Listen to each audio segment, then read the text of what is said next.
Sejam bem-vindos a mais um Que Vida é a Tua, o único videocast podcast português com o apoio da Pixel Studio, soluções multimédia e live streaming. Pumba, pioneiros.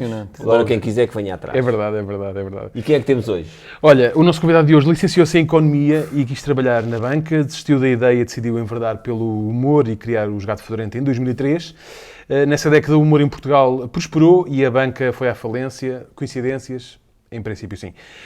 Da economia para a publicidade, para o estrondoso sucesso no humor e de volta ao mundo da publicidade, Tiago é a pessoa ideal para nos falar dos desafios e das dores da mudança. Não sei se perceberam a parte das dores. Bom, primeiro e último trocadilho com o... Se calhar não prometemos isto. Não sei se não é... Primeiro foi... Não é raro. Não é raro. Sim. Este foi muito subtil. Foi. Enfim.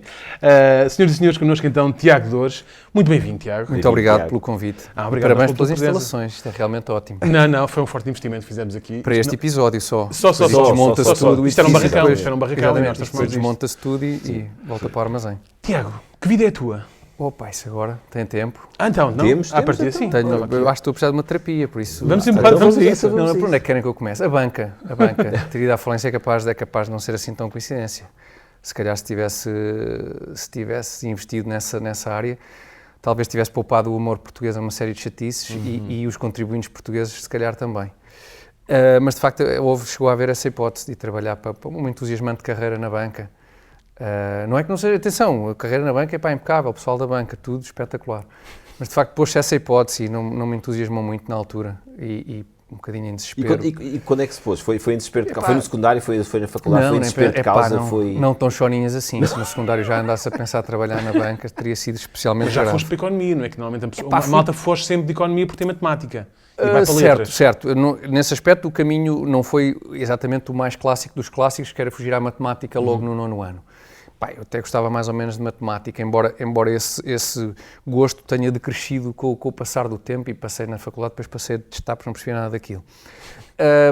A ida para a economia foi porque, de facto, não sabia, parecia-me uma coisa suficientemente vaga e até etérea para eventualmente, com um bocado de sorte, poder ter lá alguma coisa que me interessasse. Portanto, foi com base nessa decisão bastante ponderada e fundamentada. E agir, porque no fundo é um curso que se baseia muito no cruzamento das retas da oferta e da procura, não é? Precisamente, que reta...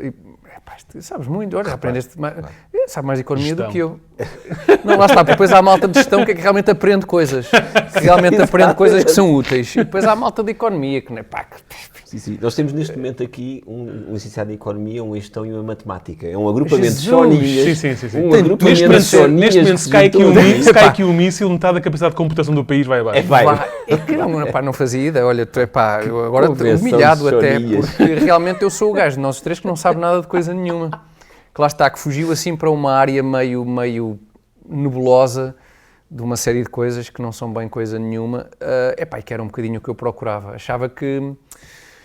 Achava parvamente que poderia perceber alguma coisa de como o mundo funciona indo para um curso de economia e que eventualmente com um bocado de sorte, lá está, depois lá pelo meio surgisse alguma coisa que me interessasse.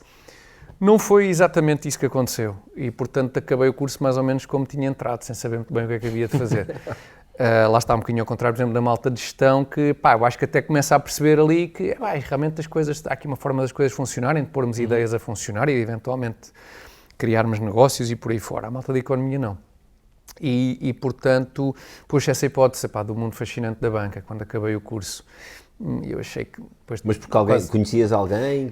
Basicamente, portanto, no curso, na altura em que eu tirei o curso, quem tinha boas notas ia para aquelas coisas das consultorias e mais não sei o que sempre me afligiram muito. Ainda hoje fico nervoso quando penso, sempre não sei bem o que é, mas acho que são sítios onde se trabalha muito e são muito competitivos e tudo isso me afligia e aflige bastante.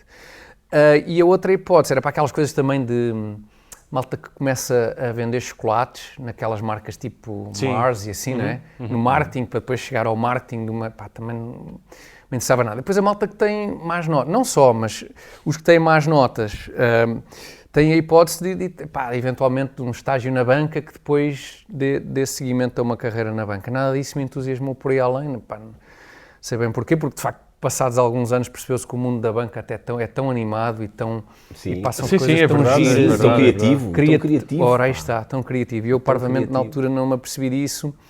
E decidi experimentar uma coisa um bocadinho diferente e fui trabalhar para a publicidade. Embora isto não é especialmente interessante, portanto, façam as vossas questões. não, E a gente mas tenta... é que ao mesmo tempo, lá está, nos anos 2000, se calhar era uma forma fácil de se ficar famoso, não é? Trabalhar para a banca. Sem dúvida. Era. Quando as redes sociais não eram tão Eu fortes. gostei agora a questão das notas. Eu devia ter eu trabalhei vários anos no setor de seguros, banca de seguros. Eu devia ter descoberto isso para discussões. Em que alguém estivesse a ralhar-me comigo. O meu argumento era: tu és um péssimo economista, porque são os mais notas é que vêm para aqui. Precisamente aquela médias de 12, não dá. Talvez aí num balcão de um banco qualquer, sabes? Era um ótimo argumento. Este projeto tu és atuariado e assim, tu és gajo para saber o que é o atuariado. Exatamente isso. Era atuariado. Exatamente. Ciências atuariais. Ciência, atenção, não é peço desculpa. Vamos com calma, vamos chamar Esta semana vamos ter um convidado a tua atuariado, para a semana fiz da atuaria com o Cláudio Almeida e Tiago Doce. É uma loucura. Muitos fascinantes, dos quais, a certa altura, os três fugimos. Então, ou por vontade mesmo de fugir, ou por qualquer encontro de circunstâncias, não é? Mas tu foste mais esperto do que nós, portanto, fala-nos de ti. Tu fugiste logo no fim do curso. Assim, nós tivemos 15 anos para decidir. Tu foi o quê? 15 dias? Tu acabaste o curso e... Mas eu tive ajuda. Não vale porque eu tive ajuda. Porque eu acabei, de facto, o curso, ainda antes de eu acabar o curso, o Ricardo e o Miguel, que são 1 ano e 2 mais velhos, já tinham acabado ou estavam a acabar o curso deles quando se lembraram que era muito giro tentar fazer qualquer coisa no universo da escrita humorística. E tu já conhecias o Ricardo e o Miguel? Pois, já conhecia o Ricardo. De outros tempos? O Ricardo conhecia desde sempre, porque os nossos pais já se conheciam há muitos anos, desde o final da adolescência e início da idade adulta. E o Ricardo e o Miguel foram colegas de faculdade e por isso eu conheci o Miguel mais ou menos nessa altura do fim da faculdade. E eles tinham essa ideia de escrever textos humorísticos e perguntaram-me se eu não queria juntar. Eu não percebi do que é que eles estavam a falar. Na altura achei, lá está, que pensavam que por eu vir de um curso de Economia ou estar quase a acabar um curso de Economia, perceberia alguma coisa sobre negócios. Aquela estupidez parva de quem não sabe a diferença entre Economia e Gestão. E, portanto, obviamente eu não sabia rigorosamente nada sobre negócios, como também mais tarde se veio a comprovar. Mas decidi juntar-me a eles, vamos ver o que é que isso dá, porque de alguma maneira eles também terão achado que além dessa eventual componente que eu poderia trazer por essa via da minha formação académica, que teríamos ali alguma, em termos de humor, algumas referências parecidas e poderia haver algumas áreas, nomeadamente do desporto e o futebol em particular, sobre as quais poderíamos escrever e sobre as quais eu me interessava quase tanto ou tanto como eles e que poderia haver ali alguns pontos de contato. Mas tu nunca tinhas escrito por nada, nem rigorosamente zero.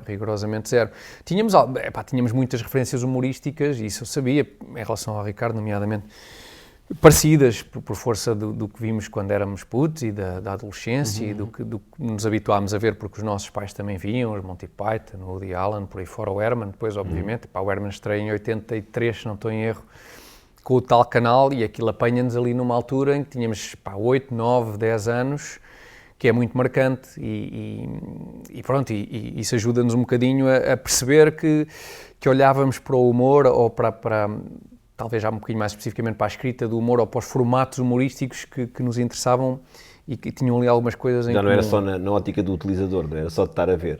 Já querias perceber como é que se fazia. Talvez, pensando um bocadinho mais à frente, talvez isso fizesse algum sentido até na minha cabeça. Na deles faria certamente, porque eles tinham feito um curso de comunicação social, tinham esse interesse, tinham desenvolvido esse interesse, eram gajos que liam e tal, e eu nunca fui um gajo que lesse grande coisa, e nem hoje também não sou.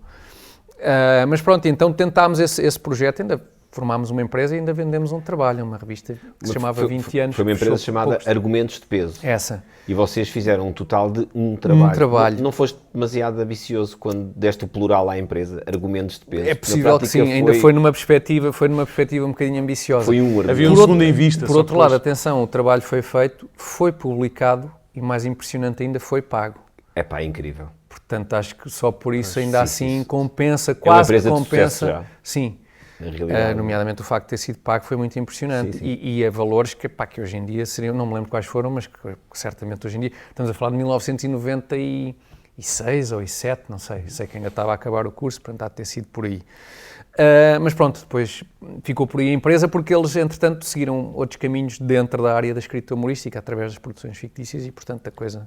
E tu não segues logo esse caminho? Não, eu não, porque esse nosso projeto desfaz-se logo aí mais ou menos à nascença, e eu decido, Então, tendo essa possibilidade de trabalhar para a banca, disse, não pode, não é isto, não é definitivamente isto. Também não faço a mínima ideia se tenho alguma hipótese de trabalhar para a publicidade propriamente dita. O que é que eu fiz? Optei ali por uma coisa, tipo um meio termo. Fui para a publicidade, mas não para a área criativa da publicidade. Fui para a parte dos meios. Ou seja, tinhas um ambiente mais descontraído que não era um banco, tinhas um cheirinho de publicidade que não era a publicidade e estás ali num limbo, num purgatório. Mas tu interiormente também estavas nesse limbo, era isso? Estava, ou seja, não querias ir...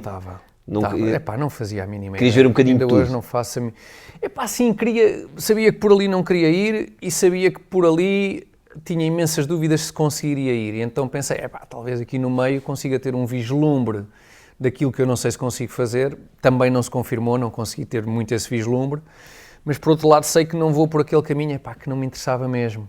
Porque, não sei, depois daqueles anos de faculdade, num ambiente razoavelmente fechado em termos de... o pessoal tinha todo ideias muito claras sobre o que é que queria fazer e eu sentia-me bastante isolado nesse aspecto porque parecia-me a mim eu ser o único gajo que não fazia a mínima ideia do que é que queria fazer. Toda a gente parecia muito convicta, com muitas certezas e com... parecia que tinham estado desde pequeninos a projetar aquela carreira, e aquilo para mim fazia-me uma confusão bestial. A ler o Financial Times e não sei o quê, não é? Sim, exatamente, e umas referências, consultoria. E hoje tens algum contato com alguma dessas pessoas que fez o curso contigo que estão decididas? Não, na verdade não tenho muito. Eu tinha ali um grupo de... As pessoas com quem ainda me dou, que são um grupo relativamente pequeno de pessoas, seguiram essas carreiras e a malta que realmente tinha motivos para nessa altura se sentir decidida, porque, lá está, a malta na área dos seguros, na área da banca, na área das grandes empresas, lá está, a malta que com um nível de maturidade que eu claramente não tinha na altura, nem tenho agora e muito menos teria na altura. Então sempre andei assim um bocadinho à procura e tive 2 anos e meio ainda nessa agência de meios onde trabalhei, gostei muito, era um ambiente simpático, tinha ali um vislumbre de umas coisas de gestão, porque no fundo o que uma agência de meios faz é gerir um orçamento de comunicação das empresas, não é? Portanto, a agência de publicidade gera a parte criativa, basicamente, da comunicação e a agência de meios gera parte do budget de comunicação, enfim, muito pouco interessante também para estar aqui a desenvolver. Mas tinha esse ligeiro contacto com o mundo da publicidade, sim. Mas notas que há aqui, portanto, tu assumes que realmente os números mesmo assim não são a tua especialidade máxima, não é? Todo.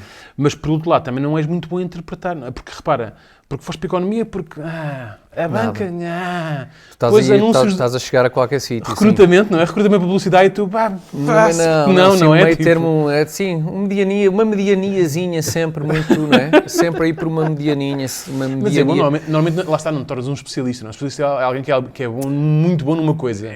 Tu, à partida, não és muito bom em nada, mas tocas em tudo. Exatamente. Um gajo consegue, talvez, fingir que é razoávelzinho em algumas coisas. És um pivô, um polivalente, não é? Estás ali, tipo... É assim, aquele gajo vamos lá ver, é tipo um André Almeida, um Ruben Amorim, sem desprimor. É aquele tipo de gajos, são gajos aplicados, eu gosto de acreditar que sim. Jogadores de equipa, ok, tudo bem. Não é muito bom a fazer... nada em especial, mas desenrasca bem, mas ok, se calhar desenrasca ali, desenrasca acolá, quando é preciso. Acho que é um bocadinho por aí que eu tento... Então como é que surge, ou seja, tu estás nessa agência que lá está, que é uma coisa divertida, não é propriamente uma agência publicitária de chelas, né, se pensarmos nos vossos sketches. Não, claramente não é tão divertido. Não havia lá ninguém, não tinhas cruzando já com personagens em que tu ias apanhando alguma coisa? Infelizmente, só mais tarde. Ou ainda não estavas virado para aí, ainda passava... Não, só mais tarde é que surgem as personagens do contacto aí, já no âmbito do Gato Fedorento, com agências de publicidade, de facto, criativas. Certo. É que há esse cruzamento com algumas personagens que depois permitem esse Mas dessa fase ainda não levavas muita... Ainda passava um bocado lá, não era? Vou apanhar este... Levei um bocadinho da experiência de trabalhar num escritório. Sim. Porque lá está, não sendo um escritório com aquele nível de formalismo que depois até retratámos em alguns sketches, até se calhar mais do início do Gato Fedorento, mas de facto tinha um bocadinho essa componente do ambiente de escritório, digamos assim, com esse nível de formalismo que eu se calhar levei e que o Ricardo e o Miguel e mesmo o Zé Diogo não teriam tanto, por não terem tido essa experiência mais de trabalho mais formal. Acho eu, se bem me lembro, nenhum deles tinha tido assim uma experiência de trabalho mais formal, num meio, digamos, estritamente empresarial. que depois... Bem, embora toda a gente tenha uma noção muito sim, mas presente do que é... Mas pronto, mas é um bocadinho diferente, se calhar, experienciar isso, não é? Lá está, de onde vem depois este tipo de jargão. No dia-a-dia é um bocadinho diferente, sim. E depois nós fizemos muitas coisas que são, na verdade, das minhas preferidas. Parte delas com esse ambiente de escritório, da malta que não sabe o que é que está a fazer no local de trabalho. Fazias muitas vezes, o próprio Miguel diz isso, fazias muitas vezes os papéis de choninha. Muitas vezes. Muitas vezes. Um ator de método, são anos e anos a treinar. Era porque tu querias ou porque eles não, ou porque é porque diziam, é uma coisa que é natural, uma coisa que é natural. Nós sempre tivemos um método bastante óbvio e simples de distribuir papéis, não é? Quando é difícil, obrigar pronúncias ou assim, é para o Ricardo. As outras coisas a gente tenta desenrascar mais ou menos, e a dos choninhas é uma coisa que encaixa muito facilmente. Na forma de ser, enfim, era relativamente fácil. Pelo menos eles nunca reclamaram e o feedback que fui recebendo também é sempre aquele elogioso que aleija.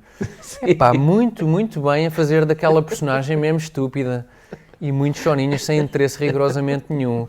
Muitos parabéns, muito obrigado, muito obrigado. É-te muito natural. Muito natural. Porque é aquele misto de vergonha de estar a fazer uma coisa, não é? Que transmite, lá está, essa o termo, eu não posso ir dizer o termo técnico, mas agora não pode ser. Hoje em dia não pode, se calhar há 10 anos podia-se dizer, hoje em dia não pode. Mas é essa falta de à vontade, esse meio metido para dentro, essa falta de espontaneidade que me é muito natural, que hoje se calhar consigo fingir um bocadinho melhor não estar presente, mas que nessa fase em particular, por tudo aquilo era muito estranho, nunca nos passou pela cabeça, objetivamente. O Zé Diogo é um gajo desenrascado por natureza e por força também, acho eu, da sua vida até familiar e sempre de grupo de amigos mais alargado e tal, tem uma experiência de vida diferente. Eu acho que nós os três, eu, o Ricardo e o Miguel, vinhamos de uma experiência de vida um pouco diferente e no meu caso em particular, certamente, de uma experiência de vida um bocadinho mais fechado, mais um círculo de amigos mais pequeno, uma coisa de maior timidez e tal. Mais low profile, não? Sim. Também no mau sentido, neste caso, especialmente no mau sentido. Mas que depois ajudavam nesse tipo de situação. Realmente me sinto um bocado constrangido em estar aqui, deixei-me cá disfarçar um bocadinho, pode ser que lá em casa ninguém perceba. Ou não entrou com aquela ideia, brilhante e estupidíssima, e brilhante porque estupidíssima do Miguel, a ideia original de querer ter uns óculos, de fazer tudo com uns óculos, com a esperança que ninguém o reconheça como Clark Kent Carnascido. Faz sentido. De repente vão passear à vontade por Carnascido, porque depois para os sketches ponho uns óculos e ninguém me reconhece. Claro. Não sei se depois sem os óculos em Carnascido punha também o caracolzinho na testa ou não, só para ajudar a disfarçar. Mas era um bocadinho isso, e pronto, para algumas personagens acabou se calhar por dar jeito, por casar bem com algumas personagens. Mas tu antes disso, desculpa. Força, tu antes eu disso, falo um bocado mais, interrompo sempre. Não, tu antes disso ainda estás, agora estiveste aquele período onde que não era a agência publicitária de Chelas, que ainda não descobre aquelas pessoas, mas há um momento em que... São 2 anos e meio, mais ou menos. E há um momento em que tu vais fazer, ainda é dentro disso, vais fazer um curso das produções, porque aí é que tu te ligas ainda mais... Ainda é dentro disso, isso acontece no início do ano 2000, é fácil de memorizar porque os números são bastante redondos, e durante ali 4 meses ou 5 meses naqueles regimes pós-laborais eu faço esse curso, éramos um grupo de 10, se não estou em erro, onde está José Diogo Quintela também, que ainda não conhecíamos, obviamente não, mas que ainda não conhecíamos. E, de facto, esse curso acontece em paralelo quando eu ainda trabalho em publicidade, que aconteceu até ao fim do ano 2000. E pronto, e desse curso depois, alguns meses depois, portanto, terá acabado em abril, maio, alguns meses depois, acho que na altura do verão, o Nuno Artur Silva acaba por contactar-me a mim e ao Zé Diogo, porque as produções fictícias tinham um novo projeto em mãos, que era um programa da Maria Rueff para a SIC, e precisam de reforçar a equipa, e então a mim chamaram-me porque já tinha lá a cunha do Ricardo e do Miguel, já estavam nas produções fictícias, e ao Zé Diogo mesmo porque era o gajo bom que estava ali naquele curso. E pronto, e é nessa altura, no fim de 2000, que nos juntamos, acabamos por juntar-nos os 4 nas produções fictícias. E começou a trabalhar. Sim, nessa altura numa equipa mais alargada que tinha... E em que fase, vocês depois escrevem, não é? Há sempre... Estão a escrever depois para o programa da Maria, e etc. E há uma fase em que vocês decidem, vamos pegar nos nossos textos. Exatamente. E começam a... Nós quando falamos aqui com pessoas... Deve ter ouvido essa história algumas vezes, eu vou tentar... Não é tanto pela história, é do ponto de vista também teu e da mudança, porque nós queremos sempre saber até que ponto é que de facto a rede que as pessoas têm à volta é importante ou não. Sim. Foi no período das produções fictícias, foi nos Gatos, em que momento é que a tua família que te viu estudar para um economista pois... e disse, Tiago, a sério. Eles acabam por ser a partir dos primeiros lesados do sistema bancário, não é? Sem dúvida. Antes do pessoal do BES. Sem dúvida, em vários sentidos. Sentiste que havia lesados da não-banca do Tiago Dores? Potenciais lesados sempre, não é? Mas isso, os pais servem para quê também, se não para serem lesados... Se não é para serem lesados pelos filhos, a certa altura, ou em certas alturas, também não é para nada. Mas, sim, quer dizer... Como é que eles reagiram? Como é que a tua família e amigos reagiram? Reagiram com razoável descontração, acho eu. Acho que eles nunca depositaram também nenhuma esperança na minha carreira de pseudo-economista. Depositaram só o dinheiro para as propinas. Pois, exatamente. As propinas, felizmente, na altura, no ensino público, hoje em dia acho que está um bocadinho pior, mas na altura... As propinas eram razoavelmente comportáveis, ou pelo menos face à perspectiva concorrente do ensino privado. E aceitaram acho que com razoável descontração, ou pelo menos disfarçaram bem, também porque lá está, porque as expectativas não eram muito altas noutro sítio. E depois porque, apesar de tudo, eu tinha trabalhado ainda durante 2 anos e meio, naquela altura parecendo que não, eu sei que isto vai soar muito estranho, porque os últimos 25 anos, quase 25, 22, 23 anos, realmente foram deprimentes em termos económicos neste país. Mas eu ainda apanhei ali no início da minha carreira profissional, o final dos anos 90, ainda havia malta que achava, isto se calhar este país é capaz de ir a algum sítio. A Expo em sei quê, a Expo em 98, foi o ano em que eu comecei a trabalhar, foi em 98, exatamente, havia uma histeria parva e ainda apanhei ali um lastrezinho de... Uma pessoa começava a trabalhar e ao fim de 3 meses recebias mais, e ao fim de 6 meses recebias mais, e ao fim de 1 ano tinhas sido promovido 3 ou 4 vezes.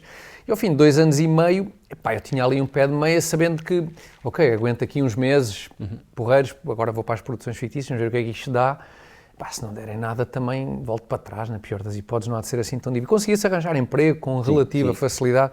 Não parecia um risco muito profissionalmente sentias essa rede, eu posso fazer isto não parecia, se fosse hoje, na mesma situação seria impensável uma pessoa ter um emprego há 2 anos e meio com alguma progressão dentro de uma empresa que, apesar de tudo, era uma empresa de alguma dimensão e fazia parte de um grupo internacional e tal, e por aí fora, dava algumas garantias. Mas pronto, havia sempre essa coisa, daqui a 6 meses não funciona, eu consigo voltar para trás.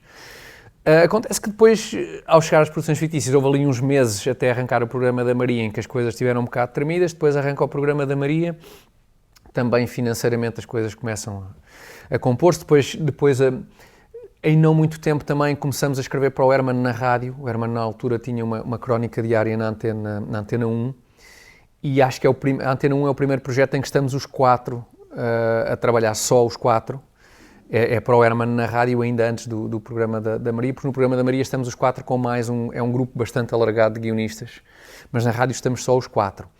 E depois, aos poucos, surge também uma crónica na Bola, que depois começa a fazer com o Zé Diogo, depois começamos os 4 a trabalhar para o Herman no Herman SIC, então a coisa... Começa a sentir que está-se a compor também naquela área. Em 2003, quando avançamos para o blog, já há aqui uma série de coisas a funcionar. O programa da Maria, infelizmente, não, porque teve acho que em 2003 já não está no ar, porque teve uma existência... infelizmente relativamente curta, porque apanhou com aquela altura das histerias do Big Brother e das mudanças de programas da SIC e tal, aquilo um granelo, o programa rapidamente passou para horários muito esquisitos e acabou por não ter assim o seguimento que nós esperávamos, mas as outras coisas estavam a rolar, o Herman SIC na altura estava a rolar, o Herman na rádio creio que ainda existia nessa altura também, as crónicas na Bola, o mercado na altura... O televisivo, mas não só, o mercado da escrita não era exatamente o que é passados estes 20 anos e, portanto, havia ali alguma margem de tempo e também financeira para podermos... Quer dizer, quando começámos o blog não tínhamos exatamente em mente começar a fazer televisão, mas depois o Ricardo e o Zé começam com o stand-up comedy e começam na SIC Radical com o Perfeito Normal e começa a vislumbrar-se ali a hipótese de pensarmos em fazer qualquer coisa para a televisão. Mas pronto, havia essas condições que não me levaram... em nenhuma altura durante esse período a ponderar voltar para trás também em termos financeiros, enfim. Até porque à partida, imagina, se tu decidires de repente voltar ao sonho, entre aspas, de exercer alguma coisa na banca, jamais poderias ter alguns dos teus gostos excêntricos, não é? Porque são excêntricos para o setor, como por exemplo estar numa esplanada a ver caipirinhas. Por exemplo, sim. Descontricos dos óculos de sol, não sei o quê. Foi coisas que nós soubemos que eram... Engraçado, coisas que... Lemos sobre ti, Olá, mas dos teus óculos Prada. Sabes como é que isso surge? Aquelas imagens ficaram agarradas, aquela coisa que ficaram, isso é ridículo. E claro, a internet é tramada, porque vocês quando começam, pois não são do tempo da internet. Eu sei de quem tenha tido carreiras, pessoas até da minha idade e mais novas, mas carreiras noutros mundos, mas com muita visibilidade antes de 2003 e não existem, por simplesmente têm a alegria de não existir, dessas fases da vida delas não existirem. Isto dos óculos é ridículo, porque surge... Há uns óculos, não é? É que repara, o Ricardo Salgado nunca se foi visto assim, nestes propósitos. Para óculos escuros, acho que nunca tinha tido uns óculos escuros, comprei uns óculos escuros, E a certa altura, estamos num dia de gravações com alguém de um meio de comunicação, que eu não me lembro quem era, mas era de uma revista, acho que era uma revista, talvez Grupo Impala, não sei. E o Palerma do Ricardo decide, aquelas trocas de impressões, tipo depois de um almoço, sabes, que acompanham o dia todo as gravações, decide dizer, não, o Tiago é fanático de óculos Prada. Não, são uns óculos escuros, não sei, isto é porque marca aí, eu não quero saber. Pronto, isso saiu escrito, não sei onde, e ficou. Agora, provavelmente, se pesquisar, está lá. Sim. A internet marca para a vida. Quem sabe, se não vens ainda assim embaixador da marca, por exemplo? Quem sabe. Olha, por acaso, porque não? Daquelas parvoíces que às vezes fazíamos e que acabam... São epitos que ficam. Sim, uma vez também alguém perguntou, havia uma polémica qualquer, não sei se foi numa fase de mudança de canal, também alguém perguntou onde é que o Ricardo estava e ele a gozar disse à nossa produtora na altura, estou de férias nas Maldivas, estava nada, estou de férias, fui de férias para as Maldivas e ela disse, achando que era a sério, comentou isso também com a comunicação social e isso apareceu em todo o lado e não é aquele tipo de brincadeiras parvas que se calhar é melhor não ter ou ter algum cuidado com vocês se calhar pensavam, nós somos pré-internet. Eu acho que sim, isto é uma estupidez, pode-se dizer à vontade que isto não vai a lado nenhum. E dos epítetos e todas as coisas que ficam por aí espalhadas, tu nem sabes, qual é que será para ti a mais chata? Diz-me tu. O fã dos óculos Prada, o seres conhecido tu e o Miguel como um dos outros dois. Não, isso é ótimo. Ou o teu nome aparecer num blog como Tiago Dores, entre parênteses, o Nandi. Explica-nos o Nandi. Explica-nos o Nandi. Isso é tranquilo. Os óculos Prada é claramente... Os óculos Prada é o pior. Isso é uma estupidez. A certa altura tratávamos a todos por Fernando, não sei dizer porquê. Fernando e tal. Depois aquilo era muito giro de início, mas depois a praticabilidade da coisa era curta, porque de facto depois queríamos falar uns com os outros e ninguém sabia quem é que estava a falar com quem. Criaram então, variações de Fernando então. Pois, exatamente, okay. Sim. E depois como eles, não sei porquê, já tinham outros nomes... Nós adaptámos esses outros nomes, o Maqui, não é? O Maqui, que vem de maquineta, maquineta, que agora não vale a pena ir mais atrás, mas Maqui. Cardi, não é? Ricardo Cardi, de Cardinal e Palhaço, Cardi, Circo Cardinal e Cardi. E o Zé também já tinha que era Caúlzi da Riago, o gajo é um bocado de direita, Caúlzi da Riago, Caúlzi. E o Fernando acabou por perder, Fernando perdeu-se um pouco e como eu não tinha, acabou por ficar Nandi. Sim, eternizou-se, o Fernando ficou só pronto, acabou por ficar assim. Não, isso não me importa nada, agora óculos que raios parte.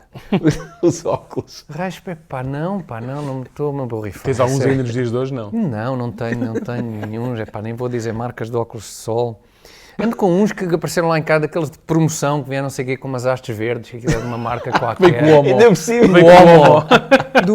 Quando eu era puto, não era o Homo, o Chau, seria o Chau. A minha avó comprava um detergente, trazia uns brindes ótimos na altura. Não era o Chau, era um desses... Presto, não sei. Pois, uma coisa desse género. Não vale a pena a internet, tu podes andar todo o resto da tua vida a sair com óculos de 3D no cinema, aquele para dizer, eu uso qualquer coisa. Mais patética que houver, não e pega. E as pessoas, os Prada. Óculos de palhaço, daqueles muito grandes, com repuxo. E vai aparecer, Prada faz um novo modelo de palhaço. Exatamente, não é. Mas, olha, não, isso nasceu de uma estupidez na Costa da Caparica. Charneca da Caparica. Lembra, como se fosse hoje. Estávamos a almoçar num restaurante... Nota que foi pouco marcante. Não sei o que é que tínhamos estado a filmar nesse... Comi moelas, lembro-me perfeitamente. Mas lembro-me que foi a par. Não lembro nada. E o Palermo do Ricardo, aquele não disse que era o Ricardo, e o Palermo que aquilo ficou mesmo. Caraças. Podia ser bem pior. Pois podia. Olha, entretanto, vocês depois têm a carreira que toda a gente conhece. E lamenta. Mas, entretanto, decidem fazer então uma pausa no Jogado Fedorento. isto também é uma grande mudança na vossa vida, não é? Porque de repente és um tipo com menos de 40 anos que não precisava fazer nada. É nesse momento que pensas que podes vir a ser o próximo Roger Federer dos veteranos do Inatel? Opa, por acaso, sim. Sim, tenho que responder sinceramente, sim. Sim, e atenção, e não vejo nada de depreciativo na... Não, de todo. Porque desde que tenhas lá Roger Federer, sim, isso foi durante uns anos que andei um bocado desocupado e depois a crise de meia-idade dá para isso, não é? Há quem deva comprar um descapotável, não é? Pois, antes disso que o descapotável. Sempre tive medo de começar a perder cabelo, infundado, como se percebe, não é? O problema é mais o contrário, o contrário, sim, é rapar isto tudo. Mas assim, durante uns anos dediquei-me, era um gosto de juventude, Finalmente não é? Não era economia, não era banca, não era, finalmente aqui um gosto de juventude. Mas tinha um problema, lá está, infelizmente na juventude eu não tinha, isso nunca tive, só ganhei mais tarde, um certo gosto pela competição. Eu não gostava em jovem. Lá está, daí também aquela questão daquele... Eu acho que na faculdade também foi esse o meu problema. Aquelas ganas com que toda a malta já ia para o curso, estás a perceber? Eu, Baquinha, a consultora melhor que esta, é aquela. Não faltava-me esse espírito competitivo que não conseguia aplicar nessa altura. Mais tarde, na minha modalidade de infância, descobri o gosto pela competição e durante uns anos dediquei-me um bocadinho mais a isso. Eu acho que podia aspirar um bocadinho mais do que Roger Federer do Inatel. Acho que podia... Tu ainda ficaste em segundo no torneio? Então não fiquei. Internacional. Eram 3 gajos. Tu saíste, não. Um deles torceu um pé logo no aquecimento. Foste um atleta internacional. Eu não fui um atleta internacional. Tu atravessaste a fronteira. Atravessei a fronteira ali para Badajoz. Pronto. Para Madrid, por acaso para Madrid, sim. Para Madrid. Não, depois aquilo, tu entusiasmas-te porque quando tens demasiado tempo em mãos e começas a perceber, espera aí, está aqui uma coisa que se chama ITF, International Tennis Federation, o que é, que trata das competições amadoras, mas depois os gajos têm um site... com tudo muito organizadinho e torneios por todo o mundo e com um ranking atualizado à semana e tu pensas, espera, é mesmo isto? Tem a minha cara. E tu inscreves, pões a foto, que por acaso a foto eu nunca pus, e aquilo segue-te o registro dos teus jogos, fica ali tudo porreiro, parece o ATP. Aposto que se metesse a foto, era a única foto do jogador com óculos de sol. De que marca? Já. Eu, por acaso, continuo lá no site ITF o meu registro sem fotografia, mas eu tenho que ir pôr lá a fotografia se me lembrar da password e conseguir recuperar. Porque depois aquilo tem um ranking e tudo atualizado e tu começas a entusiasmar. És 247 do ranking ITF, com milhares de inscritos nisto. Espera que isto é engraçado. E depois, quer dizer, há cada vez mais malta que não tem filhos, não é? E, portanto, depois aquilo é um negócio que se alimenta. Agora estou a falar sério.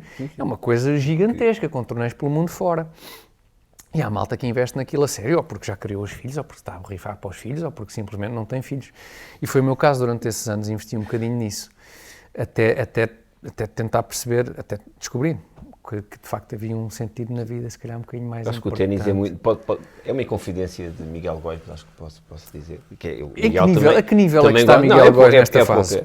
Ele gosta, não sei a que nível é que está, mas continua a jogar lá no topo, porque ele é um gajo que quando embica também... Ele chega a estar, nós estamos a trabalhar e ele anda lá pela SIC e começa a fazer assim movimentos do nada. Um shadow. Sim, parece estar a dar chapadas mas se calhar não é ténis, lá está, se calhar é uma questão que ele tem lá em casa. Ele está a treinar coisas novas. Não, está a treinar coisas novas. Há um backhand que ele agora aprendeu. Em estrangeiro, por cima. Mas eu agora ponho o pé assim porque é mais rápido. Sabes o que é que eu temo? Treina aquilo. Eu não pego uma raquete para aí há 4 anos, eu teria medo de desafiar o Maki, porque o gajo tem tudo, tem o feitio para ser daqueles gajos que não, joga muito pouco comparando com o que eu acho que jogava, mas que é tão chato, que depois um gajo perde sozinho, porque um gajo acaba por falhar tudo, com um chato que depois joga feio, deve jogar feio, mas eficaz. Eu acho que é feio, mas eficaz. Porque, o ténis, no fundo, o ténis, aquilo não é nada. É só meter a bola do outro lado da rede. Só tens que passar a bola mais uma vez para o outro lado da rede do que o teu adversário. Com jeito não tens que ganhar ponto nenhum. O gajo perde os pontos todos sozinho. Mas depois esse lado maquiavélico eu estou a perceber que ele falha ali, mas os fins justificam os meios, eu vou exatamente jogar para ali. É maldade.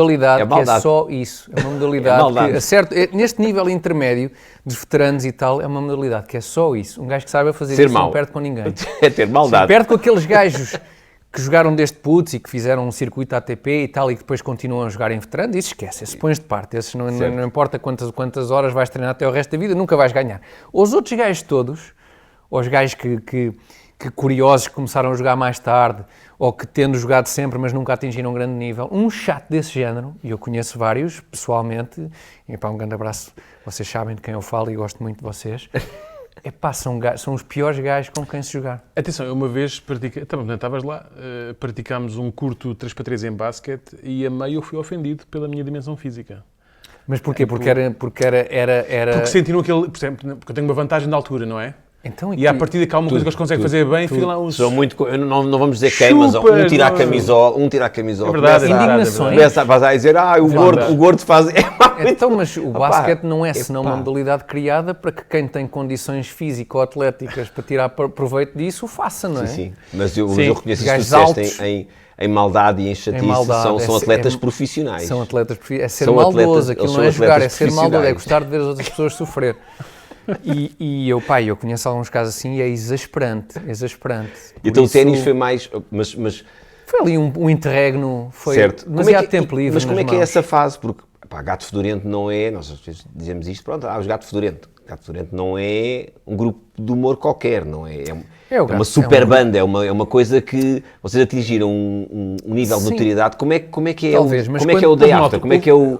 Sim, mas isso pressupõe, quando estabelece o paralelo com uma super banda, há logo aí um equívoco grande que eu acho que tu sabes, que vocês sabem qual é, que é o de pressupor que nós tínhamos uma vida que era parecida com o que nós associamos ao que é a vida de uma super banda. A percepção do público, não vocês de todo, não é? Vocês nunca foram...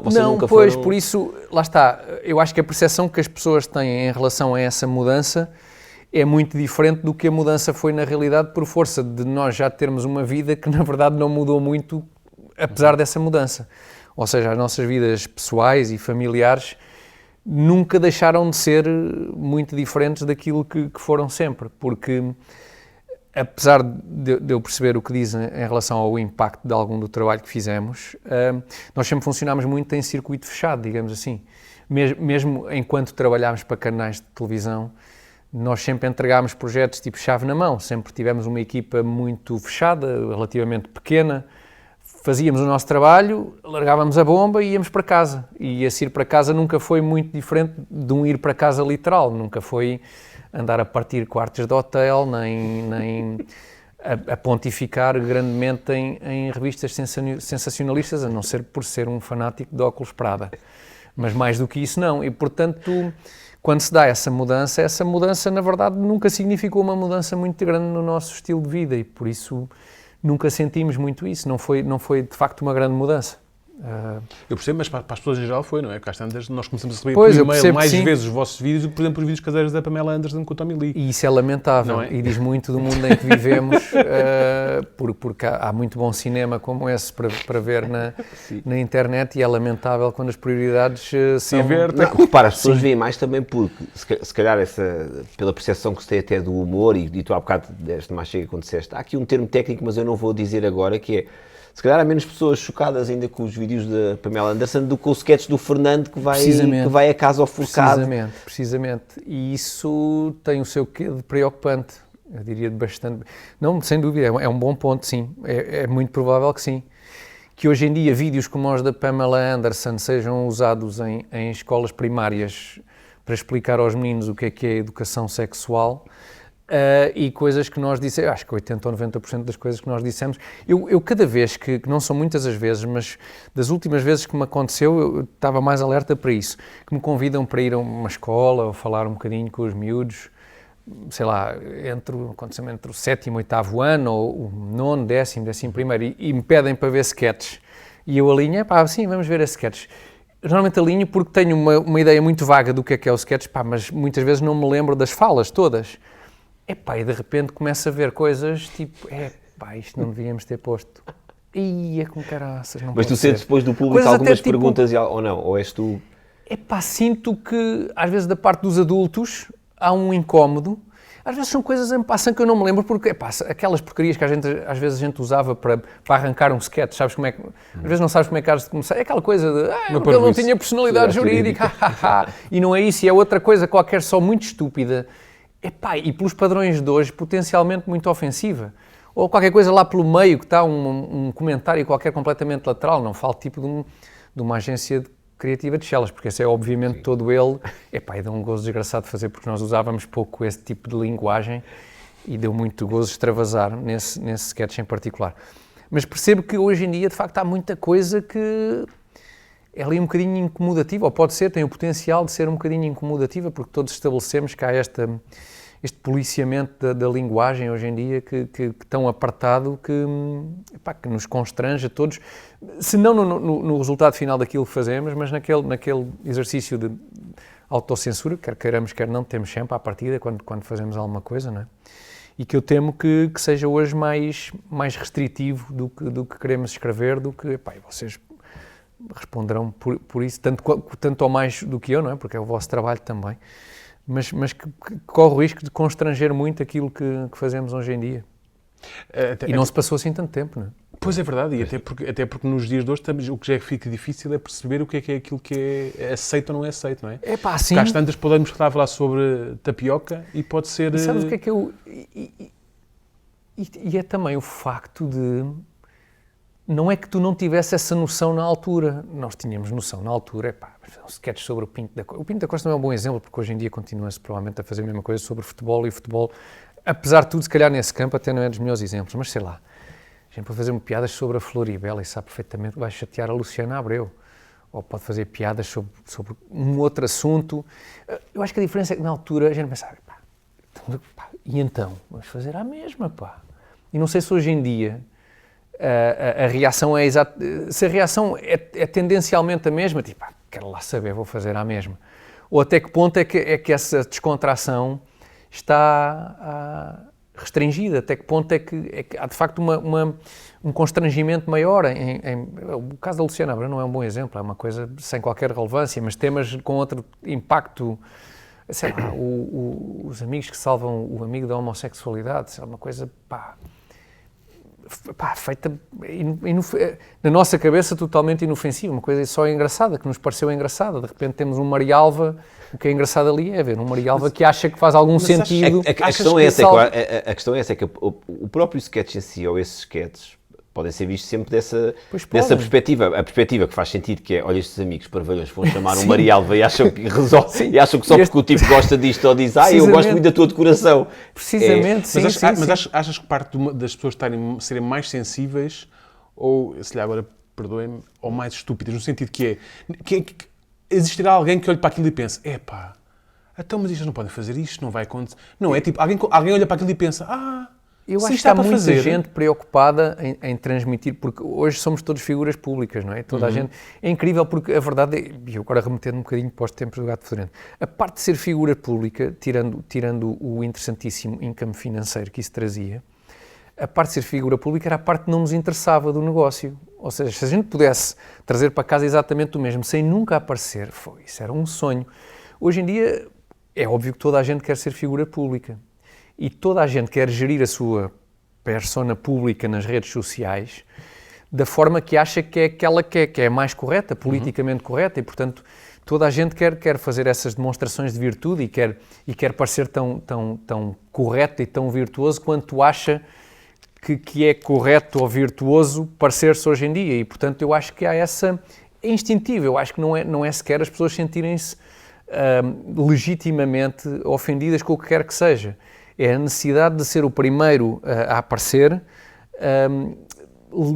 levantando o dedo contra algo que acha que pode ofender alguém e portanto tomando o partido, tomando as dores de alguém que se possa sentir vitimizado por aquilo que fazemos. E, portanto, há essa sinalização de virtude. Acho que as pessoas não se sentem minimamente magoadas. É a necessidade de construir essas personalidades públicas, digamos assim, de pessoa virtuosa, que está um bocado na base disso, não é? As pessoas, acho que continuam basicamente a achar incorreto o que achavam incorreto há 10 anos atrás, simplesmente gerem a sua...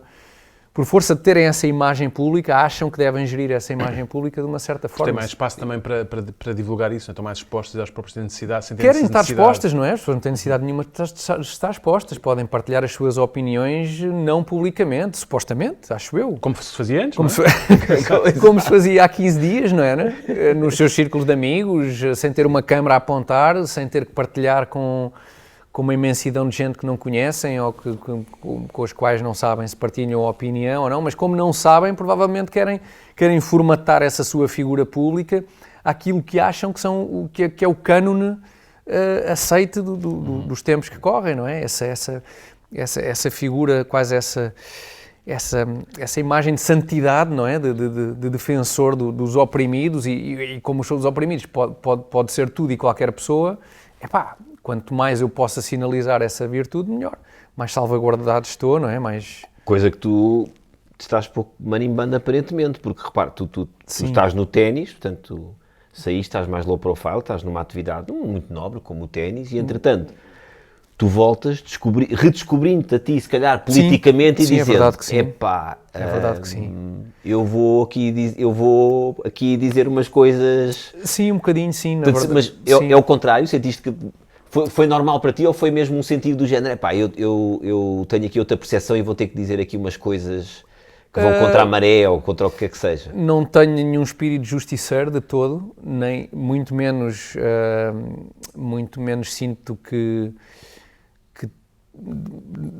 não tenho nenhum intuito de corrigir coisa nenhuma, tenho o intuito de escrever humor, de fazer humor sobre temas que me interessam e a política é um tema que me interessa. De facto comecei a ver as coisas de uma perspectiva um pouco diferente, acho que o mundo mudou muito, mudou mais o mundo do que eu mudei no espectro político, digamos assim.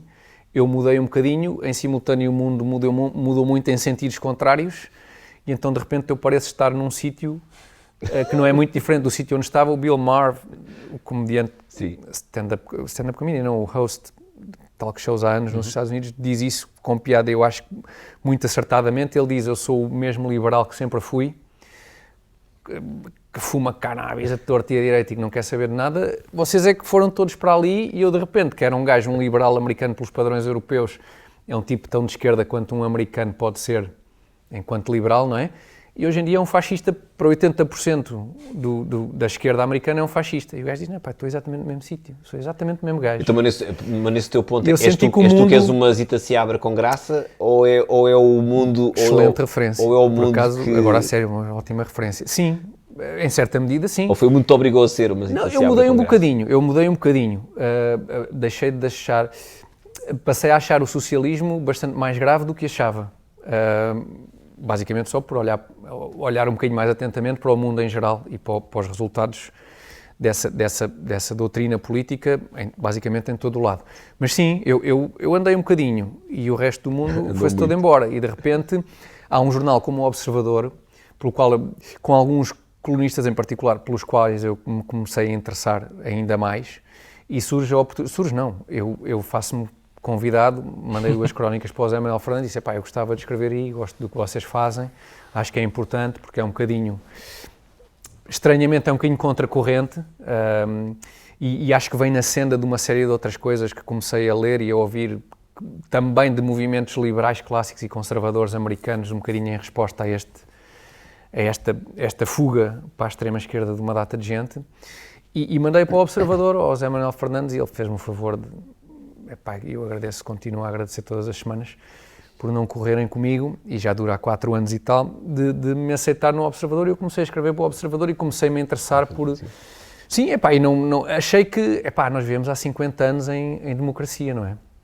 Achei que era o que faltava, só ao fim deste tempo todo eu tivesse que me preocupar. Além disso, o Zé Diogo, que sempre foi um tipo mais politicamente, assumidamente, não de esquerda, não para dizer o mínimo, não é? Sempre explanou essas opiniões e escreveu sobre isso e falou sobre isso. Tu achas que é mais difícil, tu sentes o mundo assim, de curiosidade de humorista e de quem trabalha também é humor político, não é? Tu achas que, sendo humorista também, alguém que tem que ser muito racional, não é? Não é só a primeira ideia das emoções, é depois sabemos editar aquilo.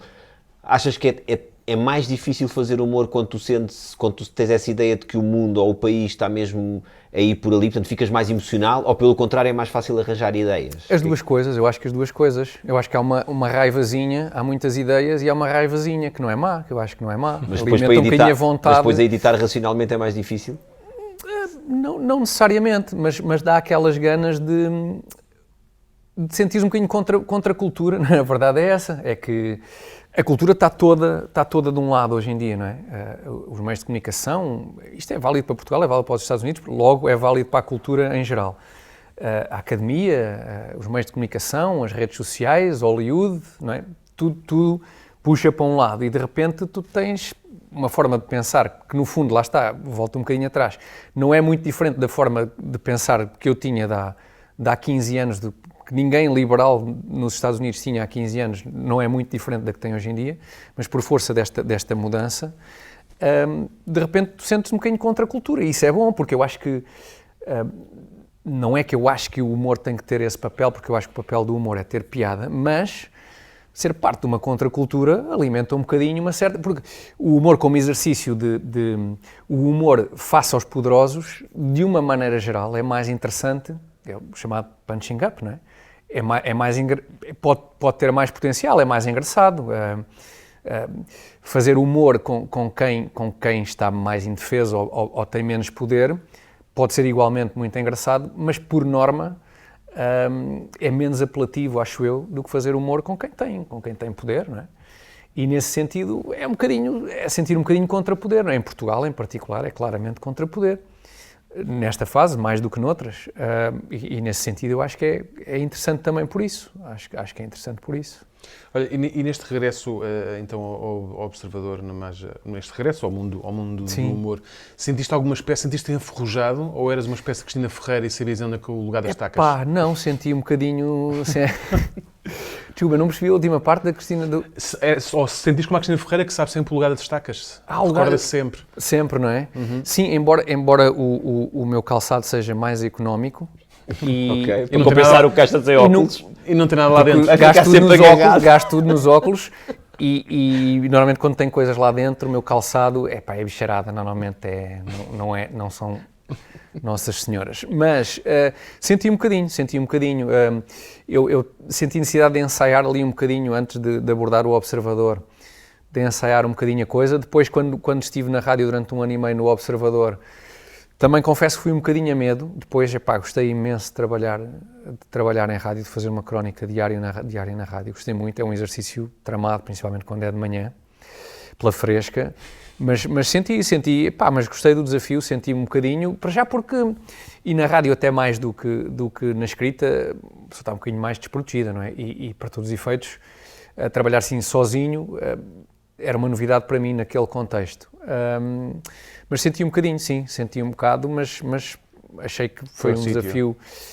Está certo que só durou 1 ano e meio e às tantas mandaram-me embora. Eu acho que foi um desafio mais ou menos superado, do meu ponto de vista foi mais ou menos superado. Terá sido? Em princípio não.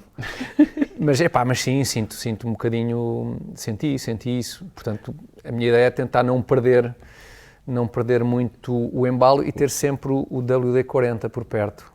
Pois, claro. Que é sempre importante. Antigamente era o Bala. Pois era. Apareceu o Bala. Na minha infância era o Bala. Nem é um nome, se calhar, que agora fizesse-me sentido. Mesmo a tampinha... Lembras-te, a mesma tampinha era a forma de, todos os dias de manhã, o carro da minha mãe não pegava, lá tinha que ir o bala e depois empurrar até à ladeira. São infâncias muito duras, infâncias muito duras. Os jovens de hoje em dia não têm ideia. Hoje o carro não pega, vão de Uber. Eu há pouco tempo não há Uber, vou de... Bolt. Isso. Eu há pouco tempo expliquei a um dos meus filhos que o avô deixava a carrinha numa rua a descer para aquilo pegar, porque senão nós tínhamos que puxar o ar. E depois quando é que fechas o ar? Sim, tens de ter cuidado. Mas quando? Era o desenvolvia-te o sentido. Percebes que aquilo não estava... A gasolina era insuportável. O som, tu tinhas que... tinha aquele motor... Não podia engasgar, também não podia afogar. O equilíbrio, tu tinhas que entender, o ouvido tinha que estar trabalhado para que... Eu acho que nós estamos a produzir amibas, só me vem o nome em inglês, amibas. Lá está, malta, que não precisa desenvolver os sentidos, não precisa de estar ali com a mão na massa. Eram tempos muito duros. A minha rua, a descida só começava tipo 200 metros à frente, portanto esquece, empurrar até... Sim, a descida onde o meu pai punha também não era a minha rua, era a rua ao lado. Tu ias a pé até à rua ao lado. Ok, fazias um bocadinho a pé, até apanhares a descida, como é óbvio. Foram anos muito duros, mas que nos ajudaram Depois não tivemos tiveste a tropa, já não tiveste a tropa? Não, já não fui. Claro, obviamente. Falhou-nos isso, mas pelo menos tivemos uma infância dura. Enfim, eu não sei onde é que era o Bala, por causa da... Olha, tu há menos de um ano, não é? Voltaste ao mundo da publicidade. Exatamente, sim. Desta vez estás a trabalhar Também, na sim. Continuo com o Observador, estou a fazer um podcast, preciso falhar de um podcast que é muito importante, que eu tenho de promover o podcast. Está bem, vamos já a seguir. Mas porque isto é muito interessante, tu voltaste ao mundo da publicidade onde já estavas. Sim. Estás a fazer uma espécie de Benjamin Button profissional, ainda vais sonhar com a banca e podemos te encontrar numa caixa geral de depósitos. Caraças, isso era fechar um ciclo de uma forma, sim, depois se calhar para garantir a pensão, por acaso agora que falas nisso. E depois fiz a reforma pelos sindicatos bancários. Exatamente. Isso é do que grandes ideias, saem daqui grandes ideias. E quanto tempo é que o senhor trabalhou aqui? 6 meses, mas há muitos anos que isto é bancário. Mas já venho a pensar nisto desde 2009 e... eu estou a colaborar com agora Denso Creative, um nome bastante pomposo, de uma agência que era a Partners, que agora se integrou neste grupo. A Partners passava por ser a maior agência publicitária portuguesa e que foi a agência com quem nós trabalhámos durante 8 anos, naqueles anos em que trabalhámos com a PT, primeiro só PT e depois Mel, fizemos o lançamento do Mel no âmbito do Gato Fedorento, trabalhámos entre 2008 e 2014. E a agência era a Partners e, portanto, nós desenvolvemos durante esses anos um relacionamento bastante próximo com a agência. E já há uns anos esta parte, ainda antes da pandemia, que eu vinha falado com os donos da Denso, na altura Partners, a possibilidade de arranjarmos uma forma de eu colaborar com eles, porque sempre, lá está, isto já vem muito de trás, minha vontade de experimentar o mundo da publicidade pelo lado criativo. E, entretanto, surgiu essa possibilidade e então comecei, ainda há menos de um ano, mas há já uns meses largos, a colaborar com a Denso Creative, mantendo o Observador e fazendo também o meu podcast, portanto, espalhando assim, digamos, estupidez ainda por vários... Ainda não te fugiu um dia um bocadinho para a agência publicitária de Chelas. Sim, mas infelizmente, lá está, não surgiu a possibilidade de pôr isso em concreto numa campanha, mas entre nós no dia-a-dia, bem à baila com frequência. Um super subo. Para desanuviar, sim, e é um ambiente muito agradável, um ambiente de trabalho muito agradável, com uma equipa espetacular. E tens o teu podcast, não é? Fala-nos do Tenho um podcast com um indivíduo que se chama Alberto Gonçalves, que é um desses colunistas do Observador de quem eu gostava muito e em boa medida, dos quais, uma das razões pelas quais eu quis escrever para o Observador. O Alberto já escreveu em muitos sítios, na Sábado, no Correio da Manhã, no Diário de Notícias, e é obviamente um perigoso fascista, já dá muito tempo. E nós tivemos a ideia de fazer um podcast semanal que se chama A Lenga-Lenga do Costume, que surge na sequência de um outro podcast que tivemos antes, que era o Comitê Central, em que fazia connosco também um outro indivíduo, que é o Carlos Guimarães Pinto, que entretanto teve a ideia de se eleger deputado pela Iniciativa Liberal e que achou que entre deputado e membro de um podcast comigo e com o Alberto Gonçalves devia seguir uma carreira de deputado. São opções que, enfim, uma pessoa não percebe. Não me escapa a julgar, não é? Cada um toma enfim, fica com quem as toma estas decisões. Ele vai perceber o erro que cometeu. Não, e a certa altura, mais estúpido ainda, foi pensar que o facto de ser deputado e fazer um podcast semanal a gozar com a política portuguesa, que poderia ser de alguma forma um bocadinho contraditório e até contraproducente, e que até de abdicar por uma das coisas abdicou do podcast. E então problemas onde não existem, não é? É ver que realmente estes políticos... Até podia aproveitar textos de um lado para o outro. Precisamente, que há coisas bem engraçadas. Boas intervenções que se fazem do Parlamento. Podia dar. Assim não. Exatamente. Assim não. Vocês, olha, este fim de semana estamos aqui, esta semana estamos aqui. Imagina o sonho. Sim, vocês podiam ligar. Exatamente. Não sabemos como surgiu-nos esta informação. Carlos, faz aí qualquer coisa para a gente gozar contigo. É gosto, não se passa nada, não é? É gosto estar parado. Carlos, orienta qualquer coisa aí. Carlos, batem em alguém. Exatamente, arranja aí uma bulha com os tipos do Chega, que vocês ficaram sentados mesmo ao lado uns dos outros. É tão fácil. E eu sei que isto está sempre à beira... Sim. Atenção, isto off the record, acho que isto pode ser dito. Se há haver porrada no Parlamento português, como nós vemos às vezes, que é tão giro, na Malásia ou na Tailândia, não é? É nesta legislatura. Eu posso dizer, eu sei que... em princípio, é nesta legislatura, com aquela proximidade da bancada do Chega com a Iniciativa Liberal. Alguém há pouco tempo que está a ter uma intervenção e está a falar do Chega. E está Pedro Pinto do Chega, já inclinado para a frente, a falar por cima, eles não deixam falar, e eu pensei, está muito perto de haver um Estado. E eu não conheço pessoalmente os membros da bancada do Chega, mas Carlos Guimarães Pinto é um indivíduo grande, possante, e com um background de desportista, portanto pode ser animado. Vamos ficar muito atentos ao que esta legislatura tem para dar. Mais um modelo de negócio para view exatamente, sim. MMA na Assembleia. Exatamente. Isto para dizer que nós criámos esse canal chamado Comitê Central, depois o Carlos saiu e mantivemos eu e o Alberto a lenga-lenga do costume, que estreia todas as terças-feiras às 21 horas no canal Comitê Central, que atingiu nesta semana 6 mil subscritores, imaginem, 6 mil. Ótimo. E é isto, e portanto acumulo um pouco isto, estou muito receptivo a quaisquer outras oportunidades de trabalho, para aquele tempo que me dei entre as 5 da manhã e as 9, ou entre as 8 e as 9. Nos dias em que o meu filho, isso fica logo salvaguardado, nos dias em que o meu filho colaborar, em que é possível, em que isso seja possível. Mas, portanto, é isto. Tiago, deixa-me fazer-te antes de passarmos aos objetos, deixa-me fazer-te aqui uma pergunta, para ver se é mais uma das coisas que a internet mentiu, tal como o Prada, ou não. É o mais provável. Que é, tu és claramente, e viu-se por aqui, um exemplo de mudança, não é? E há sempre aquele adágio que diz que um homem pode mudar de profissão, que aconteceu, pode mudar de partido, certo. Pode até mudar de companheira na vida, mas nunca muda de clube. Portanto, explica-nos como é que um benfiquista como tu aparece na internet como sendo em criança adepto do Sporting. Como é que é possível isso? E se puderes em menos de um minuto, que é o tempo que o Daniel leva a ir buscar um pau aos bastidores... Como é que isso é possível? Isso verteu nas redes? Está no mesmo sítio do Prada, portanto... Do Prada, é mesmo, portanto, a credibilidade é mesmo. Não, a verdade é que, assim, a minha família materna é toda do Sporting, e o meu avô era um grande adepto do Sporting e morava muito perto do estádio. E eu cheguei a ser sócio porque a minha mãe insistiu que eu devia fazer ginástica no Sporting. Durou cerca de 15 dias, eu depois retirei-me. Deu-me como uma grande promessa do atletismo, da ginástica rítmica, mais acrobática. Mas eu ia muitas vezes ao estádio, com o meu avô ao antigo estádio de Alvalade, porque era mais fácil do que ao estádio da Luz, onde não tinha assim ninguém próximo. Pensei que eu também não tinha ninguém com quem te deixar. Também, então, isso também, aquelas horinhas de sossego, e o meu avô fazia um favor de me levar ao estádio de Alvalade. Eu sou capaz de ter visto, já mandei isto para o ar, não sei se é verdade, mas pode ser verdade, sou capaz de ter visto Paulo Futre estrear-se no estádio de Alvalade, no antigo estádio de Alvalade.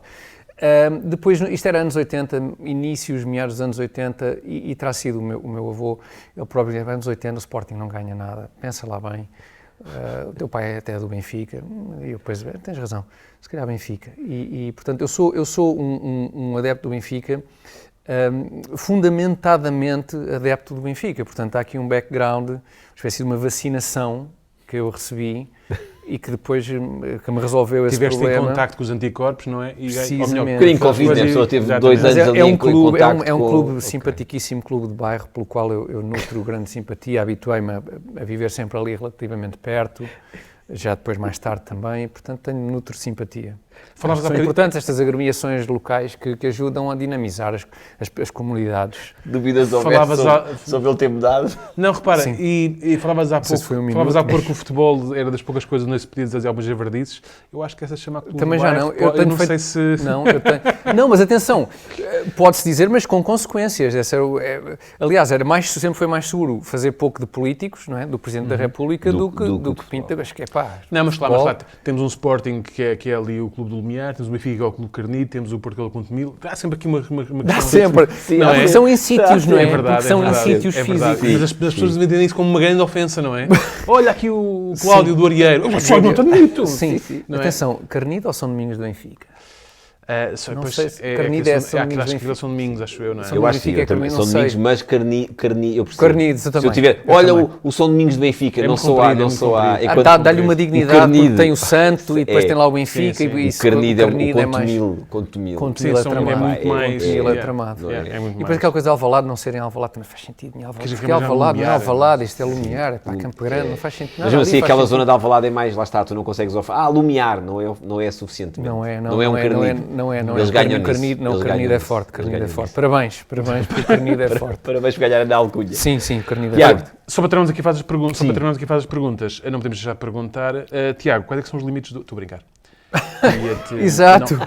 Mas é sempre uma boa pergunta, mas que... Era para o próximo episódio. Fica bom a próxima, sim, temos coisas. Vamos aos objetos, então. Sim. Mas há malta de quem vocês obtêm respostas interessantes sobre isso, ou não? Sim, não colocamos, não é? Mas não há malta que se esforça mesmo para tentar dar essa resposta, ou não? Há malta que cai nessa esparrela. Há malta que se esforça. Não do nosso meio, digamos assim, não é? Das pessoas com quem nós nos damos em termos humorísticos. Eu acho que não. Acho que é a pior pergunta daí. Mas não, é para quem tem a perspectiva que nós temos, não é? E a minha dúvida é se hoje em dia já há quem...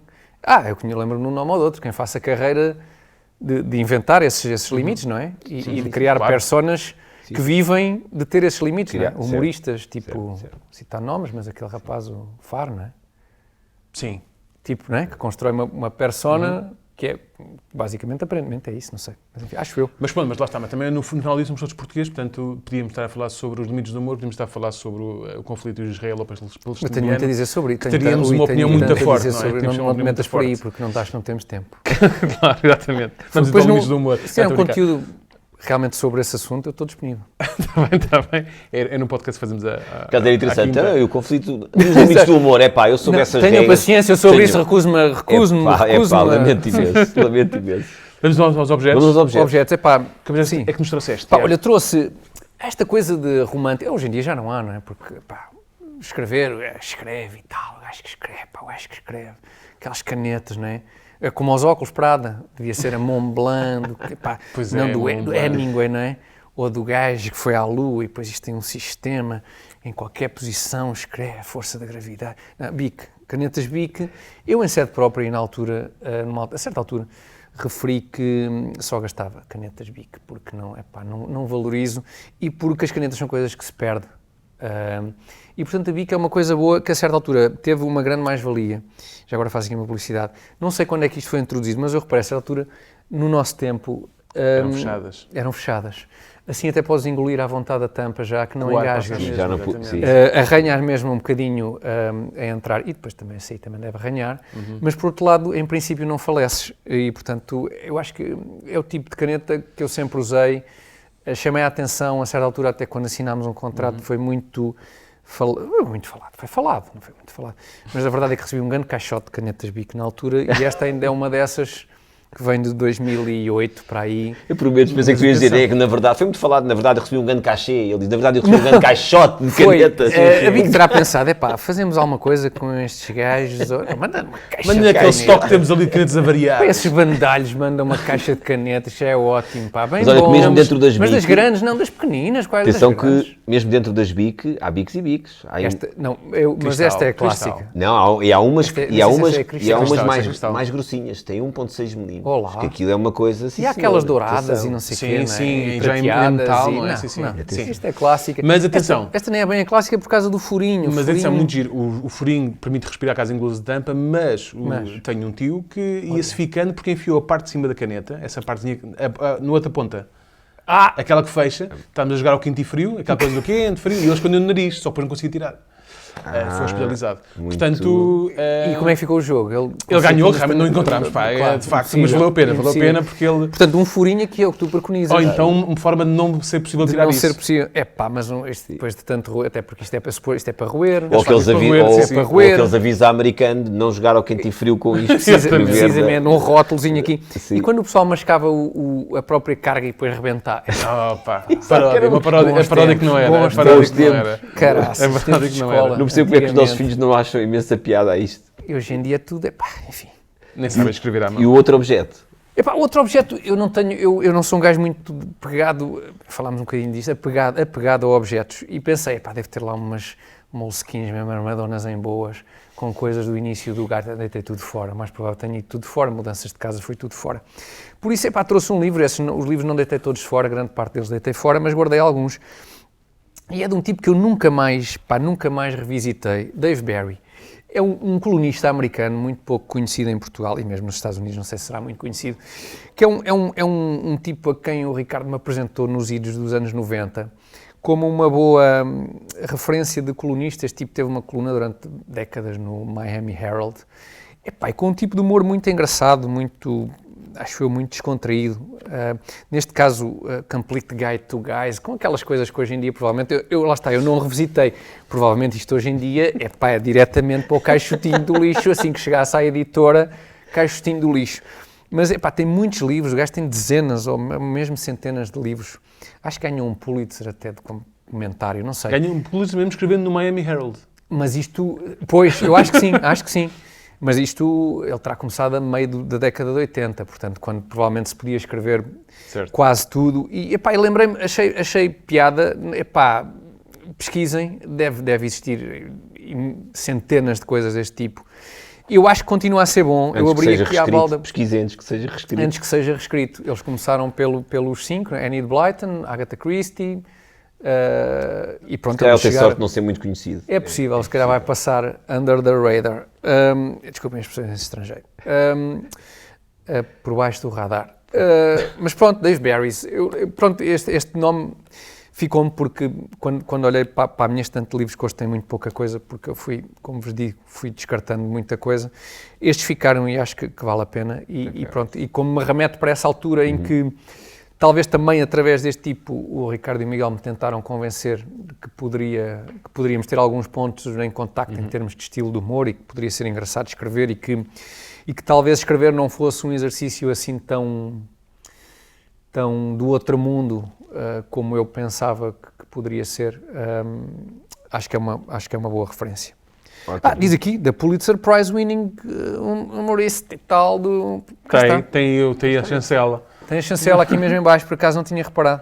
Epá, eu agora estava a tentar ler e já estou naquela... Estás a afastar. Caraças. Pois o tamanho desse livro e dessa letra é desafiante para revisitar passado 20 anos. Estou naquela fase, ou vos vejo porreiramente com lentes de contacto, ou então se tenho de ler alguma coisa... Não, está ótimo. Podes sempre falar com o Zé Diogo, que aparentemente tem um desconto igual à idade.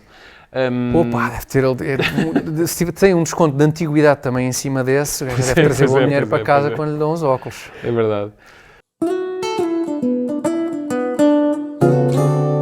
Vamos aqui passar então ao algoritmo. Vamos ao algoritmo, sim. Nós temos... É aquela parte em que o matemático encontra o gestor, não é? Sim. E começamos a pensar em coisas realmente científicas. Exatamente, científicas. Isto é, obviamente, uma aplicação que nós desenvolvemos, uma coisa state of the art, lá está o inglês, que pega na vida e nas características dos nossos convidados, não algumas das que estão escritas na net. Mid-Journey ou um ChatGPT. Não. Isto é pré. É que já só se trabalha assim. Sim, eu sei. Não é? Aliás, com o ChatGPT a gente tem que deixar de dizer que isto foi uma app desenvolvida e temos de assumir que isto sai da nossa cabeça. É verdade. É melhor. Começa a ser Portanto, isto são dois parvos licenciados em ciências. E vai-se perceber. Ótimo. Nota-se bem. Inventam três possibilidades de vidas alternativas se tu não tivesses tomado algumas decisões de vida que tomaste. E, portanto, nós queremos que ouças e se alguma faz sentido. Pelo menos uma outra que seja pior do que a realidade. Serão todas. Então, Tiago e os restantes companheiros decidiram nunca parar com os Gato Fedorento. A sua popularidade foi caindo a pique e hoje fazem um show de variedades no Casino da Figueira e publicam com regularidade vídeos de pranks no TikTok. Isto é uma hipótese. Comenta ou não? Não, damos as três certo. Esta é grandinha, mas é... Tiago terminou o curso de Economia, mas fartou-se do rebuliço das grandes cidades e trocou o sonho da banca por um cargo de assistente notarial na Anadia, onde, com a maior diligência e brio profissional, passa certidões e autentica fotocópias. Tiago foi viver para um T1 mais um em Sangalhos Norte, mas sempre com o sonho de se mudar para Sangalhos Sul, que é, como todos sabem, a zona de fina de Sangalhos.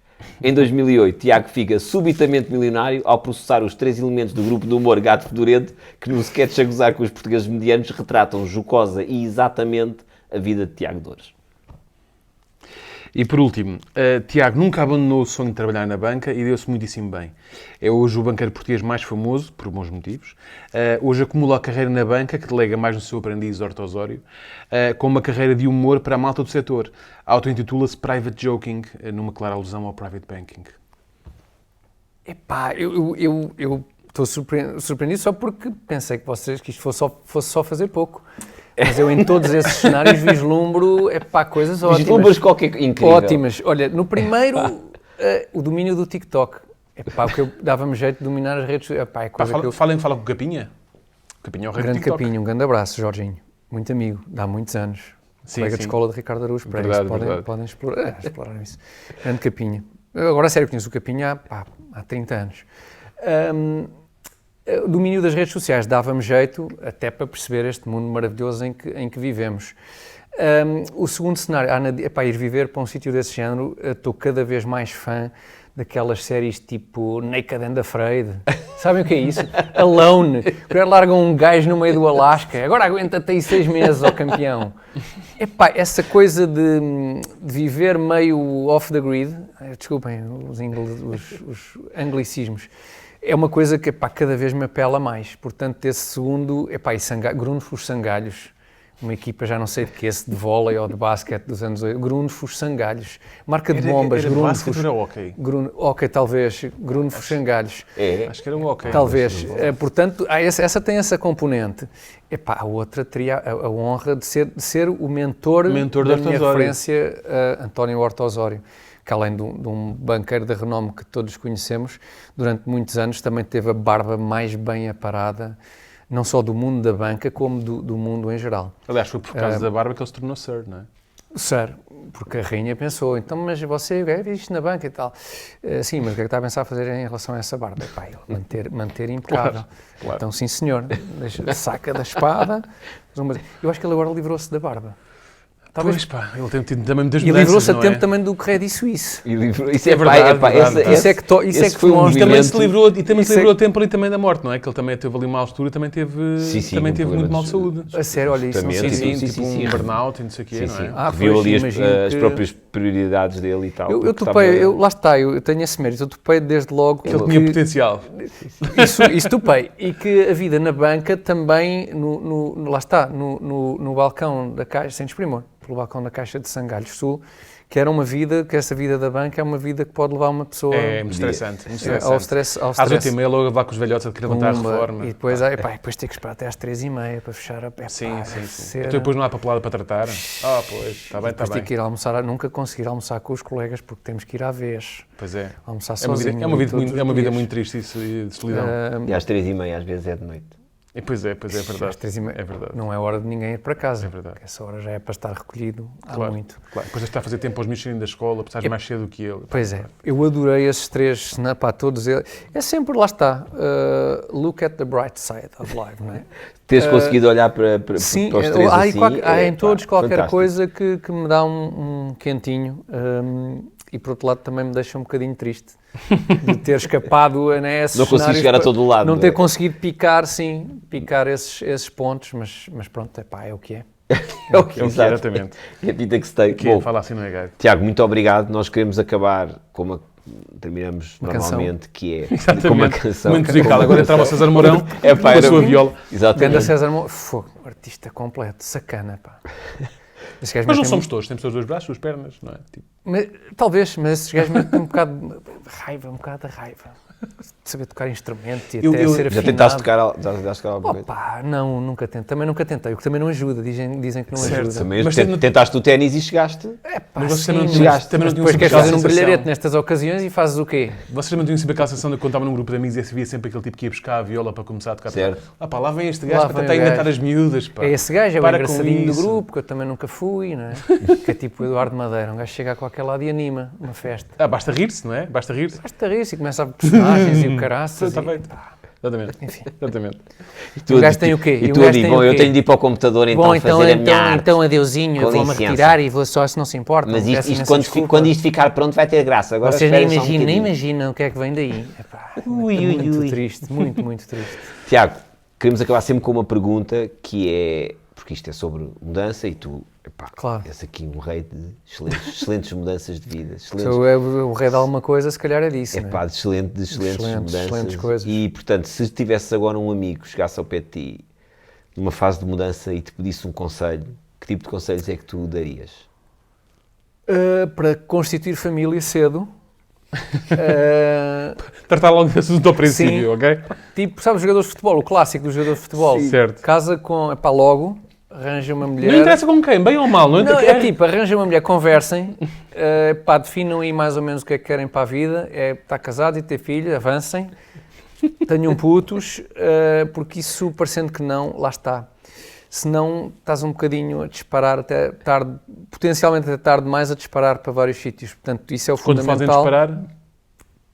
Ok, continua. Isso é o fundamental, definires isso e construís depois o resto em torno disso, em função disso. E não deixares a coisa progredir demais e depois esses elementos que acrescentas mais tarde terem que encaixar no que já... Isto faz sentido para vocês ou não? Se calhar não. Mas eu percebo o que estás a dizer. É curioso porque normalmente Tu é uma dica muito clássica, não é? Normalmente... Ninguém consegue fazer. Eu estou impressionada porque eu fiz isso. Este tipo foi pai aos 12 anos. Não, lá está. E depois desconstruí, depois estou a construir outra vez, e depois são peças de puzzle. Não, mas estou a dizer isto porque a minha vida foi o oposto disto, e hoje olhando para trás, se eu tinhas construído primeiro. Se eu tivesse alguma coisa na cabeça há 30 anos atrás, era isto que era talvez assim que a coisa tinha funcionado. E, por outro lado, se calhar depois não tinha mudado tantas coisas e hoje não estávamos a ter nunca sabemos, conversa. Nunca saberemos agora, não é? Nunca saberemos. Mas na teoria isso seria melhor. Mas criar essa rede, criar essa rede. Sim, é isso. Sim. Desde mais cedo. E estares mais agarrado ao mundo real. Sentes que essa é a tua maior diferença se tu olhares para ti agora e há 20 ou 30 anos? Sem dúvida nenhuma. A tua rede? Sem dúvida nenhuma. Ou seja, gostava de ter podido tomar algumas decisões de forma diferente em função de já ter essa estrutura, estás a ver? E em função dessa estrutura, obviamente. E não ter só construído mais tarde essa estrutura. Acho que teria sido mais produtivo e mais interessante e melhor. Epá, é uma dica de super velhinho, não é? Mas eu achei que... E muito precisa. Deve arranjar, não sei, mas procuraria já. É tudo mau de um gajo ficar semi-velho. Mas pelo menos um gajo tem a percepção de achar que sabe mais alguma coisa do que sabia há 30 anos atrás. E a mim deu-me para isto. Nós vamos no episódio 20 e qualquer coisa. Acho que é a primeira vez. Normalmente é isso. Faz o que quiseres. Primeira vez disso. Não é nada o que quiseres, é o oposto disso. Tu é uma espécie de pirâmide de Maslow da vida, que é garante aqui isto. Porque tu não fazes puto ideia do que é que hoje, aos 18, 20 anos, fazes puto ideia, nem vais saber nos próximos anos. Mas eu garanto que daqui a 20 anos tu vais perceber o que é que querias ter percebido nesta altura. E, portanto, poupa o desperdício de tempo e lá está. É o clássico dos ovos mais velhos, não é? Depois há gajos que têm a sorte de ter quem lhes diga isto na altura certa e por um motivo ou por outro decidem acatar e, portanto, encaminham. E há outros que têm que descobrir mais tarde. Eu descobri um bocadinho mais, em muito boa hora, mas um bocadinho mais tarde do que gostava de ter descoberto. E de repente isto torna-se numa conversa um bocadinho mais... Peço desculpa. Sei que não era isto. Eu só sinto aqui uma certa coisa que é... O Tiago está sempre a mandar esta carta de velhice para cima da mesa. Sim. Quando claramente o gajo parece mais novo aqui no fundo. Completamente. Tu estás com uma entrada gigante, tu cheio de brancos. Sim, tu estás cheio de brancos. E ele manda aquela boca de depois. A perda de cabelo que não é um problema, reparem. Eu tenho de cortar esta polpa. É uma malena do sacana com o volume do caralho. Eu gostava de ter o Santo António aqui atrás. Não consigo. Talvez seja uma forma qualquer que o diabo tem de por dentro tudo podre, mas depois por fora obriga-me... Tens o cabelo querendo obrigar-me a passar uma imagem, eu não quero passar e tu todas as noites, deixa-me engordar e ficar careca. Ele nem pensar. Nem pensar. Brancos. Tens o cabelo que o diabo penteou, não é? E no fundo és o Pedro Granger da comédia. O diabo não conseguiu pentear, porque isto é realmente muito difícil. És o Pedro Granger da comédia. Diabo que, tal como ele, Pedro Granger tem esse... Não é? Desculpa, não ouvi. Diabo, não dizermos mais nada. Diabo, porque... tal como Tiago, usa Prada. Acabou. Fecha. Pronto, está feito. Caraças, que nem sei onde é que isto me passou. Desculpa lá. Muito obrigado. Muito obrigado, Tiago. Se quiserem fazer isto semanal ou inventar outro formato só para falar sobre coisas sérias. À terça-feira estás nas Lengas do Costume, às 21. À quarta tínhamos o que vir é tua. Pronto. É isso. Vamos fazendo. É isso. Para a semana fica-te ali, lá está. A vida é que devia ser a tua. Se calhar um spin-off. Sim. E falamos só de coisas e de repente isto já parecia... E depois passados os episódios já é só, enfim, vidas. E já... Mas aquele formato tipo 4 horas, tipo Joe Rogan, 4 horas a falar. Mas isso já não seria um bocadinho a passadeira vermelha, que as pessoas estão a falar sobre a vida dos outros. O que ela devia fazer era isto, não é? É um bocadinho não. Pois, o enfim, vidas, se calhar já era isso. Pois, enfim. Está bem, vamos pensando, vamos ficar aqui a pensar. Vamos ficar aqui a pensar e vocês já sabem, para a semana, mais um Que Vida é a Tua, às quartas-feiras e às terças-feiras. A lenga-lenga do costume. A lenga-lenga do costume. É verdade. Como é central no YouTube.